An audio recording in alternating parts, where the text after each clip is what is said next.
Hi, I'm Stephanie Reid, and welcome to The Minutes.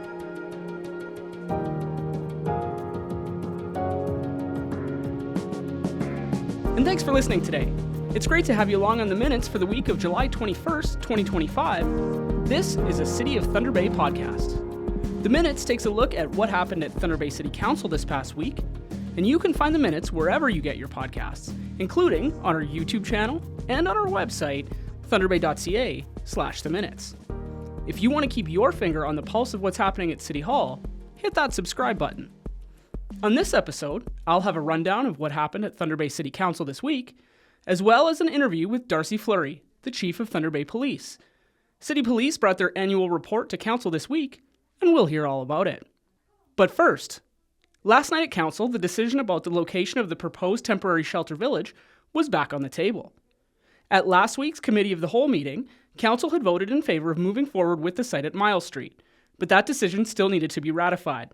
To begin the meeting, Council passed a resolution to hear a deputation from a nearby business owner and resident. After considerable discussion, Council ultimately voted not to ratify the previous decision to proceed with the Miles Street site. Following further debate, a new motion was brought forward to use an alternate site, referred to as the Hillyard site. That motion passed, meaning the proposed temporary shelter village will now move forward at the Hillyard location off 8th Avenue. Council heard a presentation from Thunder Bay Police Chief Darcy Fleury. The presentation was on the Force's 2024 annual report. Thunder Bay Police have jurisdiction in the city of Thunder Bay, along with the municipality of Oliver Papoonge. The report notes the services provided over the last year, along with a financial update. Police responded to nearly 56,000 calls last year if online inquiries are included in the total call volume. Almost 2,900 motor vehicle collisions were investigated, along with 2,200 Mental Health Act calls. The 911 Communication Center receives about 125 to 150 calls per day, with more than 20,000 Priority 1 calls received. We'll hear more on the 2024 annual report when Chief Fleury joins me later in the program.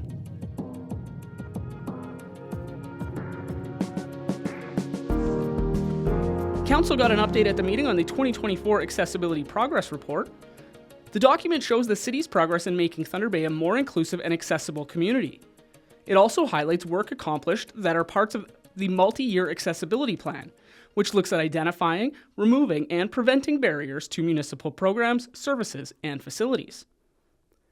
The report says that throughout the year, the city made a wide range of accessibility improvements, including upgrades to recreation areas, more training for staff, expanding inclusive programming, improvements and upgrades at playgrounds, as well as better service with transit. The Accessibility Advisory Committee helped guide some of these improvements.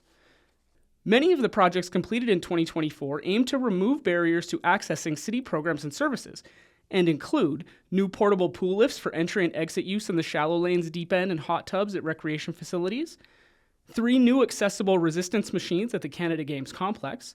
This means there are 7 in total with swivel seats for wheelchair access. Additional grab bars were installed in the women's shower area at Churchill Pool. In addition to seated yoga, chair Zumba has been added. A Fit 5 class has been added for people with intellectual and developmental disabilities.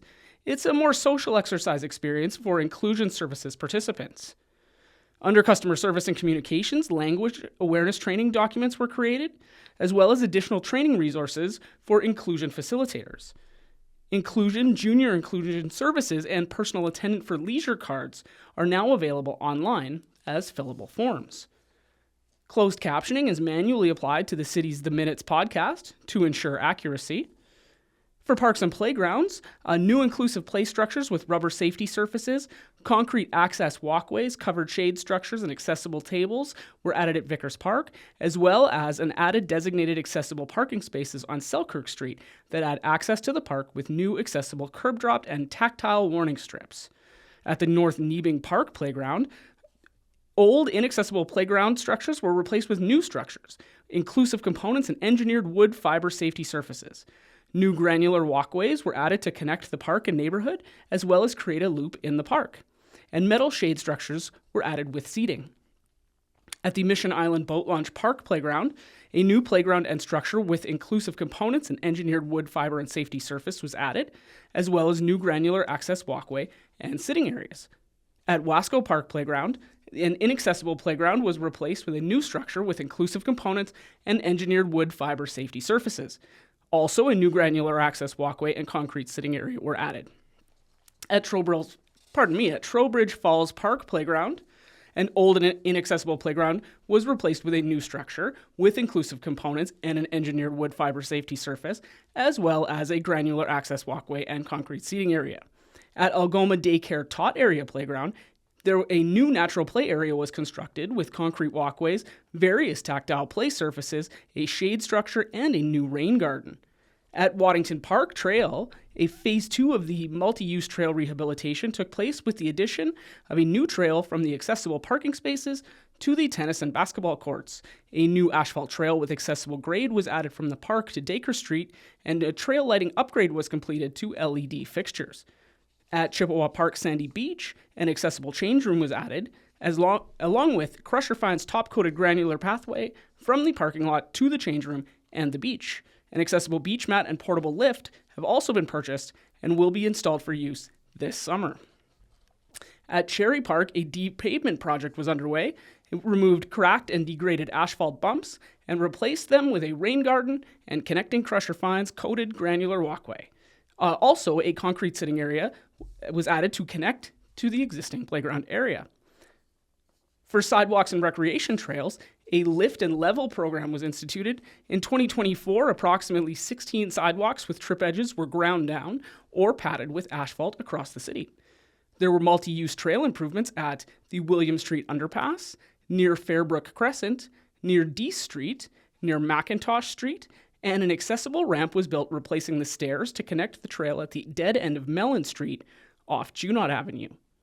The 2024 through 2029 accessibility plan was updated in 2023, which includes an ongoing bus stop upgrade program, with 5 new bus stop shelters and 25 mobility pads connected to pedestrian infrastructure.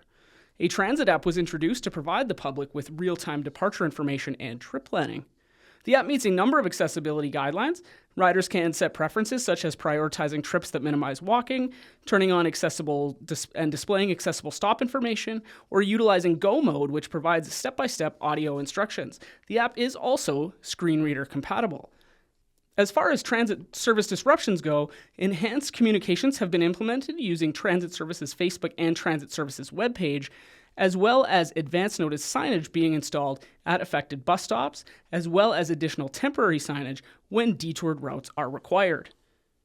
The report notes that the Accessibility Advisory Committee meets at least 8 times a year and also hosts an annual open house. In 2024, the AAC hosted 2 public open house events to introduce the 2024 through 2029 multi-year accessibility plan and receive feedback from the community. They held a flag-raising ceremony to celebrate National Accessibility Week and dropped the puck at a Lakehead University Thunderwolves game to raise awareness about invisible disabilities.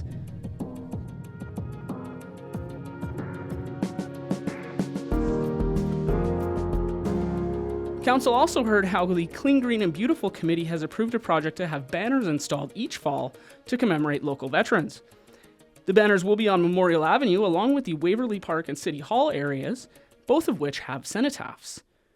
Royal Canadian Legion Branch 5 will accept applications from families of fallen veterans to have them commemorated on a banner. The banners would be installed starting in September and would remain up until the end of November. The cost of the program from 2025 until 2027 is funded through the Clean, Green and Beautiful budget. This covers the cost of buying up to 200 banner arms and up to 100 banners. It also covers the cost of installing the banners each year. Council was asked to approve the project in principle, as the hope is to have the program operate on an annual basis. And finally, Council also heard about a new event originally planned for this coming September. The South Core Roar would be hosted by the Fort William Business District, but would include both businesses inside and outside of the business improvement area's boundaries. The event would be about civic pride, increasing the appreciation for the South Core, and celebrating the vibrancy in the area with the coming changes to Victoriaville. The event would include food and drink, live music, and entertainment through the downtown core. The group had applied for MAT funding through the CEDC, but had missed the deadline to apply for the city's community, youth, and cultural funding programs. At the meeting, Councillor Agarwal, who is on the Fort William BIA, was originally planning to request an additional $20,000 for the event, along with in-kind support to clean up the neighborhood before and after, but instead announced that the event would be postponed, with a potential date in 2026. With no date currently set, Council defeated the original funding request and encouraged the BIA to explore other funding options, including applying for the next intake of the city's event development grant, before potentially returning to Council to ask for funds to cover any shortfall in the next budget. And that's a wrap as to what happened at Council this week. For more information on anything that happens at Council, please visit our website, thunderbay.ca/council.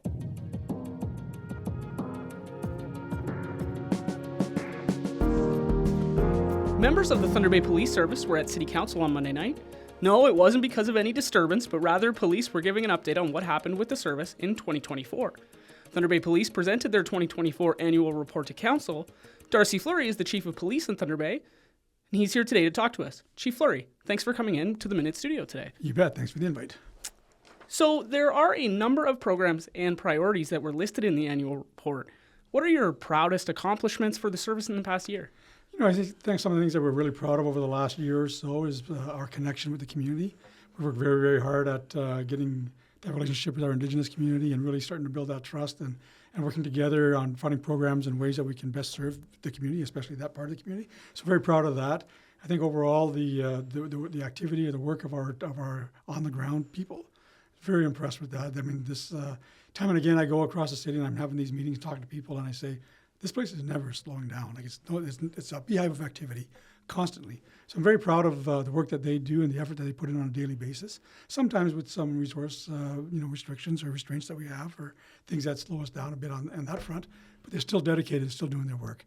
And we've had some really good production with some of our organized crime pieces. I would call that organized crime or guns and gangs, if you want to call it. And some really good results in that area as well. Like again, just a dedicated effort of really focusing on some of the enforcement issues that we have, priorities that we have, and working towards those things.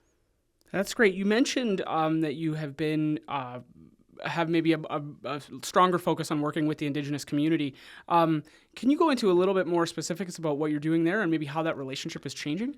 Yeah, I think one of the big things when I first arrived here was the message very clear to me was you need to build that trust with the Indigenous community. So we've gone pretty much door to door, talking to Indigenous agencies and services and being a part of that. A couple of things that we're very proud of are working in the schools. So we have an officer at the Matawa School and an officer at the DFC School, which is again very important because we're working with the agency, number one, but we're communicating with the young people at a very one-on-one personal basis, which is very important to us when we build those connections and try to build that trust. So that's a piece we're doing. We do have an Indigenous consultative group that we did for the chief and representatives from across the different agencies in the community, Indigenous community. So that's very positive. Getting ideas from them and just as to some of the thoughts that we have as far as what can be best for the community or safety for the community. So we're getting some good information that way. And really just one-on-one conversations with going out and having those hard talks about when things maybe go a little bit sideways or there's some concerns on some of the activity that we've done, having those talks and just being upfront and honest with our communication. And I think that's been a real benefit. That's great. I'll take it in a little bit of a different direction for a second. When often when we hear about the police, we're hearing about the budget and sometimes over budget. But this year, I didn't. That doesn't seem to be the case. Can you maybe give us some details on how you were able to manage that? Well, I think when we came in, when we took a really good look at where we were, we had our finance people sit down with all of our leads in our different departments and say, where are you with the budget? Like, let's forecast, maybe not so much of the wants, which is we want to be progressive, we want to be modernized. We do have to have some of those, but really, what are the needs? So last year, we really focused on what are the needs. We did that, and I think our forecasting was pretty accurate. And then we did hire, and we did change a little bit of how we do work in our garage. So I think that was really where the crux of the savings came for us last year. So that was a benefit that we're paying attention to this year as well. And so I think that's, it was a good news story. Yeah, that's great to hear. Speaking of technology, and then I guess into the actual work that you folks are doing, there was a bit of discussion last night about the just the overall numbers of calls for service, and how is that changing, and what impacts are officers seeing in their work? So I think the reality of it is we're seeing an awful lot of calls to our 911 system, and when we look at the amount of calls that we get overall, I mentioned it last night in the chamber that 38% of our calls are priority one calls. Now that's significant when you look at the amount of work that we do get. We had 50-some thousand calls last year. Like that kind of work, that kind of volume, and to have them so many being priority means that our officers are tied up for longer periods of time. And I think really the understanding that we want to get to the community is because we're tied up on other calls or other pieces that we have to treat as that priority, takes away from our response to other areas. So that's something that, again, when we talk about resourcing and that ask, and I think down the road, putting that out to the community saying, in order to maybe calm some of these areas that we're feeling pressures on, we may need to go that road of asking for some more bodies. And so speaking of that, there was some discussion about a dedicated recruitment page on the website, I believe. What sort of challenges have you seen in recruitment? And maybe can you go into a little bit about what the strategy is going forward? Yeah, so, Thunder Bay, I think we should maybe recognize that Thunder Bay is not different than anywhere else in the country. And I mean country, I've been around all over, and recruiting is really fast becoming a problem for all police agencies. I'm not sure exactly the reasons why. We do come together quite often and try to brainstorm those reasons. So it's a challenge across the board. I think just the interest of people wanting to be police officers, some of the publicity we've had over the 5-10 years doesn't make it such an attractive job sometimes for people. Maybe that's it. We are focusing on diversity. We want to have a force that's representative of the people that we police. And we do see a very rapid changing demographic in this community, and we're trying to focus on that. So we're going to come up with some more strategies in the fall and hopefully into the spring that'll address some of those and get some people in the door that represent and actually see themselves in the uniform helping their community. Yeah, that's great. And I guess maybe on that same train of thinking about representing the larger community, how is the larger community able to provide feedback, and I guess maybe how is that feedback taken in and actually used? So a couple of things that we've been doing, we're still doing, is we have our town halls, we call it Talk with the Chief. So we put those out, and we've had a number of those, and just have the audience come in and tell us, and it's really, I'm probably getting sick of hearing me saying it, but the good, the bad, the ugly. Tell us what you're seeing in policing, what you want in policing, and what we're not doing so well in policing. So we're getting that kind of feedback. We do attend ward meetings. We go to those when we're invited and have that conversation with the constituents in those different areas. So we're getting that kind of feedback. We do a survey. We are putting surveys out. We've done that and put those out again this year, just to really get a feel for, are we moving in the right direction? Are we addressing the needs of the community and some of the issues that people have? So I think those are ways that we're communicating. We do a regular monthly media piece or a letter to the community saying, here's where we're at. Here's some of the pressing things that we're going through during that period. So, or even some good news stories. So we're doing that. We're just communicating all around. Again, those one-on-ones with different agencies across the community and getting a feel for what they see in policing. Yeah, that's great. I'm going to get into a couple specific things that were talked about at council last night. There was, in some of the questions they were asking you at the end, there were some questions about shoplifting. So maybe if you can get into if you've seen any trends in that, but then also there was some discussion about reporting. And so could you tell us if, the value of reporting those incidents and what sort of, if any, increases in incidents we're seeing? So outside of, we didn't have the numbers last night because we did mention that the national statistics would be out, and they are out today. So we did notice, I went through it quickly this morning, that across the board in policing and across the country, we're seeing a rise in shoplifting. So and we have had some conferences where that's been a hot topic, where we're talking about what are other agencies doing.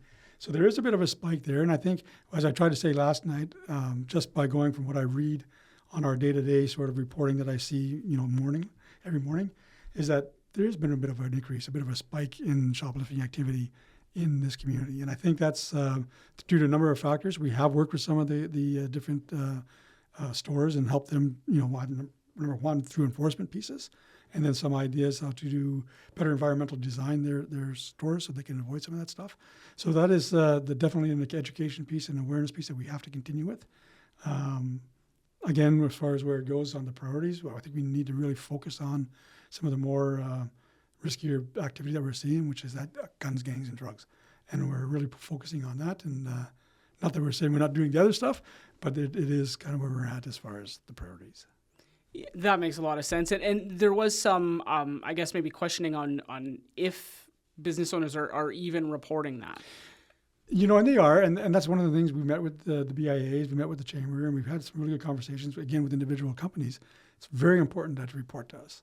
It may not seem like it's maybe becoming now a nuisance for them because they've been maybe having that happen too often, but it really is important for us because it can really help us track down, some of these people that are doing this regular or recurring events for the people doing this activity. So it really helps us that way and helps us build cases. I mentioned last night a case just this week where the person was charged with 5 of them. So it does help, and if we reported it, we can identify these people and then go to them. Well, we have the evidence, we have the complaint. So it really is important that they call that in. Yeah, great. And so, not quite shoplifting, but another question they asked you last night, there was some discussion about speeding and traffic enforcement. Yeah. And you gave an explanation of what happens when a complaint is made. Could you go into a little bit of detail about that? Yeah, well, so what we do there, and we do get quite often, direct to me or through some of the other officers, we do get direct information or emails sent to us, and so we put it back to our enforcement officers and say, hey, we're getting this call, would you mind when you have the time take a look at this complaint or these areas? And we've done that. We've targeted those areas. We've done some targeted enforcement. Sometimes when we do it, and we go, I don't know, maybe people know we're there or not, but when we're there, we're not really seeing the results that we thought we'd see. Like the number of complaints that we're receiving, when we actually do it, we see thousands of vehicles come through and maybe a few violations. So we are paying attention. We do take that serious because, a lot of that kind of activity when you have high rate of speeds in a slower zone or dangerous driving is really a problem for residents. So we do take it serious and we have that targeted approach. And those are the kind of the results we're seeing from it. Yeah, thank you. And so, we've talked about a few general things, but so you were there presenting your 2024 report. Can you tell us what the priorities are for 25 and maybe even looking forward? So we're still, we just finished our strategic plan with the board. We met yesterday to do our action plan on it. But really the organization, so the service, our priorities will kind of stay the same. We have 4 right now that we're really pushing in the next, I guess since my arrival, to where we are now for the next year and a half or so, which is the structure of the organization. We really need to have that solid so that we have a really strong, sustainable service that can do the best for this community. We have the building that trust, which I think when you look at it is probably the overarching piece. Because when you build that trust, the overall goal of all of us, anybody who's involved in emergency services, the safety of our community. So that is going to remain the same. That'll stay probably as long as I'm here and probably beyond that because it really is what we need to do. And then we have the enforcement piece. And we do see some trends. There are some upticks in areas that we need to put some emphasis to or some focus on. But really, for the safety of our people and some of the high-risk activity, we got to focus on that, guns, gangs, and drugs. We'll call it that. And that's what we need to really put some emphasis on. So that'll stay the same.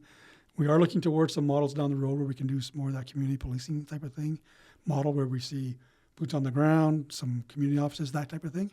We're looking towards doing that, but we need to free up some resources from that area first. And then the last one, which we incorporated this year, which I think is very important, is the wellness of our people. So we added that this year as a priority, and really it comes down to a healthy workplace, making sure our people feel safe coming to work, that they want to come to work, that they're happy coming to work, that we're doing everything we can to have them stay at work, retain them as employees, and that type of thing. So it really is a piece that we really are going to focus on, and ensure that it's when they're healthy, they can do a much better job for people. Absolutely, it's got to help in your recruitment efforts as well, right? Thank you so much. Darcy Fleury is the Chief of Police in Thunder Bay, and he joined me today in the Minutes studio. A big thanks for listening to the Minutes this week. Of course, if you want more information about City Council, agendas, or minutes, you can visit thunderbay.ca/council. If you want to listen to past episodes, check out our website, thunderbay.ca/theminutes. You can also find the Minutes wherever you get your podcasts. Plus, you can find us on YouTube and our website as well. If you want to keep your finger on the pulse of what's happening at City Hall, hit that subscribe button. I'm Stephanie Reid. Thanks for listening. Have a great week.